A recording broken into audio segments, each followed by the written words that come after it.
All right. So we're sitting here with my good friend Alec, car salesman at Vern Eide. For people that don't know you, tell me a little bit about yourself and how you got into the car sales business. Yeah. Thanks, Cal, for having me first off. I was a golf professional at Minnehaha Country Club previously before this. That's actually where we got to meet and become good friends. But found out I didn't have enough hobbies to quit the game.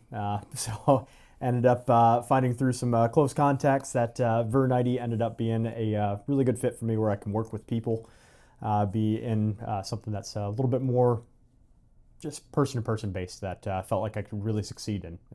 Just Awesome. found Vern Eide. So obviously a lot of car dealerships in town, every street corner as you drive down 41st Street. What separates you and Vern Eide from everybody else? Yeah, so Vern Eide, we're able to do something pretty special.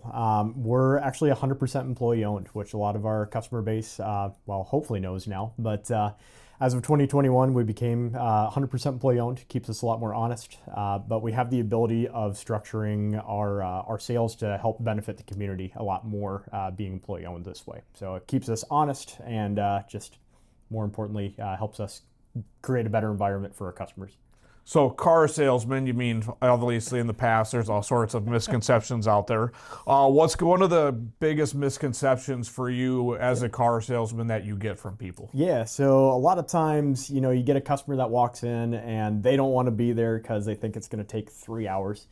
And they are just feeling like they're going to get absolutely just ripped out of some sort of crappy deal of some sort, and they're going to get a vehicle that they hope is going to be good. But misconception is definitely that we're here to help you. Like, we are totally here to help you. We are not here to try to gyp you and put you into something that is going to make us the most possible money. Our honest goal is to make sure that we get you exactly what you want at the price that you want. That's by far the biggest thing. So if somebody were to think about buying a car in the next, say, 6 to 12 months, what would be the steps that you would tell them to start doing to be prepared for when that time comes? It's a great question. So the big thing that I would try to figure out, especially with lead time, knowing that I'm going to be in the market for a vehicle, is what am I budgeting for? Am I planning on financing? Am I planning on leasing? Am I planning on doing a full cash purchase?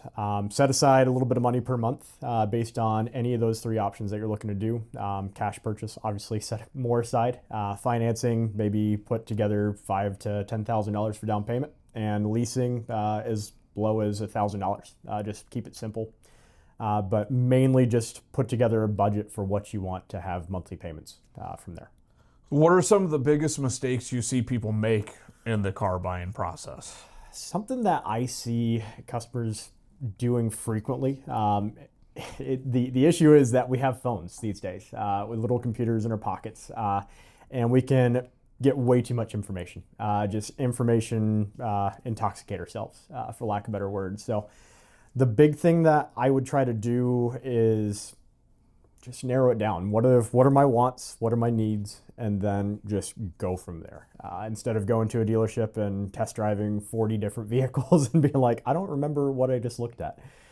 Just keep it simple. And honestly, that's our job to help narrow that down for you. But awesome. So in the world of finance, because there's car finance, mortgage finance, all finance, the number one thing that we always look at is credit score. yes. How does credit score affect for you guys in financing the world of trying to get a car loan? Absolutely. So in the finance world for the auto industry, credit score is, it saves you quite a bit of money per month. With that said, rates as low as 3.99, 2.99% for new vehicles. Used can be anywhere from 6.5% to 8%. Just really depends on credit with that said. So it does make a good difference, but fortunately, Vern Eide has a credit rebuild program. It's to kind of help aid and start to get you back on your feet. So say if you want to buy a house in a few years, our goal is to help build that back up so you can really feel confident about yourself moving forward. For sure. When you're working with somebody, when they're just trying to decide, what advice would you give them on helping them if they're deciding between buying new, used versus leasing? Yeah, so big things that I always ask on new, used, or into some sort of lease. We can even lease used vehicles with Vern Eide since we have a Vern Eide lease program. kind of just see again what they're budgeting for, what they have budgeted for already previously, any kind of down payment, what they're able to do for monthly payments. If we kind of ask what's your comfortable range, what's your top end, and what would you be really happy with?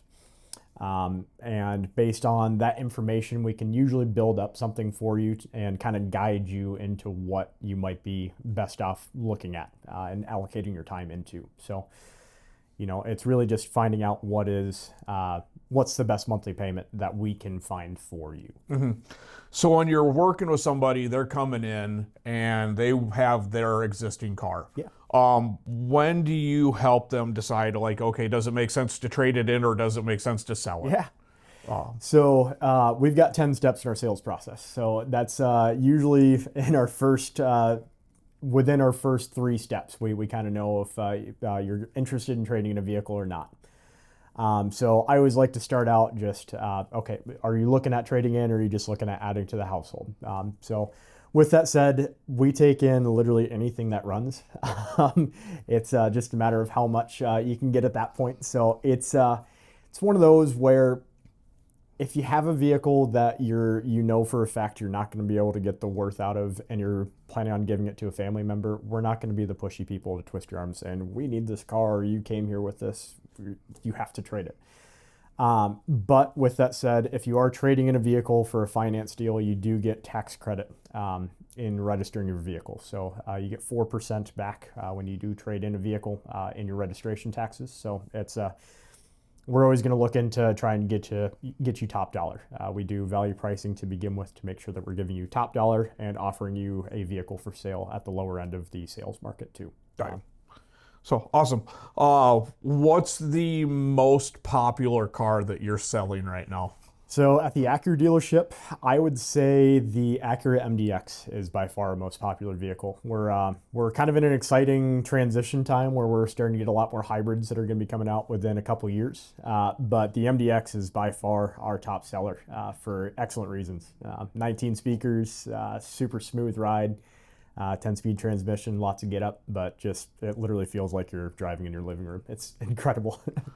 What vehicles, so right now, what do you think a very underrated vehicle is for somebody that wants a lower payment but still reliable? Yeah, absolutely. So it's actually one of our newer models that came out in 2024. The Acura 80X is one of our best crossovers that we do have. It's all-wheel drive. Acura and Honda share the same powertrain reliability.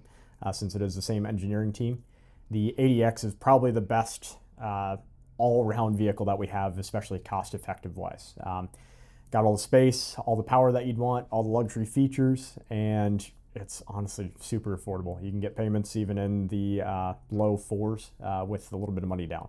So I'd say that's the most underrated vehicle we offer by far. So, and I know you've built a lot of your business through kind of past and repeat customers.